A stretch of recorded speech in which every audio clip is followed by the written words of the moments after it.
morceau de pain chaud du boulanger, un croissant, une tarte aux pommes, ou vous êtes peut-être plus cordon bleu, pizza ou couscous. Dans tous les cas, tous ces aliments que l'on retrouve partout dans notre alimentation sont constitués de céréales et principalement de blé. Le risque, c'est que lors de la culture de ce blé, des moisissures viennent attaquer les épis. On les appellera plus simplement champignons méchants. Ces champignons méchants, ils produisent aussi des toxines, de petites molécules très mauvaises pour notre santé. Invisibles, elles vont venir se glisser dans les grains de blé, puis dans la farine, puis dans notre pain, et potentiellement provoquer de graves maladies.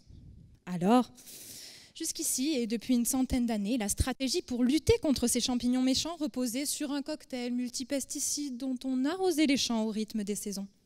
Mais maintenant, vous et moi savons que ce n'est pas la bonne solution.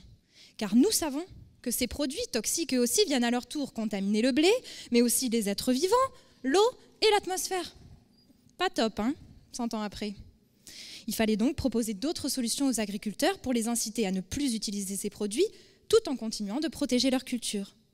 Et c'est là qu'entre en scène tout un cortège de champignons que l'on trouve naturellement dans l'environnement et qui se sont avérés capables d'empêcher ou de réduire la progression du champignon méchant. Vous l'avez compris, des champignons gentils.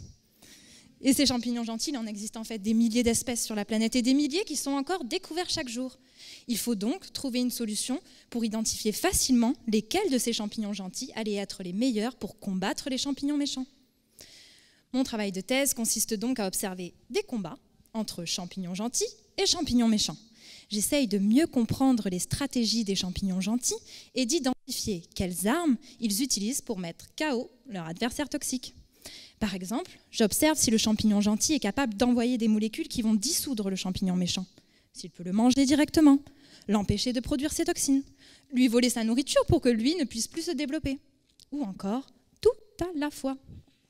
Mais pour que le champignon gentil déclenche sa stratégie et donc au moins une de ses armes, il va avoir besoin d'activer des zones particulières de son ADN pour synthétiser certaines molécules d'attaque. Et oui, même lui possède dans chacune de ses cellules le code génétique, celui qui permet à tous les êtres vivants d'être ce qu'ils sont. Lui, avec ses gants de boxe ou son épée, et vous, avec vos yeux marrons ou bleus. Et lorsqu'il active son code, j'enregistre les zones d'ADN activées, les signaux, selon les différentes stratégies les plus efficaces. Et c'est bien cette meilleure connaissance de toutes ces stratégies et ces signaux de combat qui va me permettre de choisir parmi les champignons gentils les meilleurs candidats. Des champignons gentils très efficaces contre les méchants et sans effet néfaste sur les écosystèmes des champs de blé, pour être sûr qu'on puisse tous encore longtemps manger sans danger un bon morceau de pain chaud du boulanger.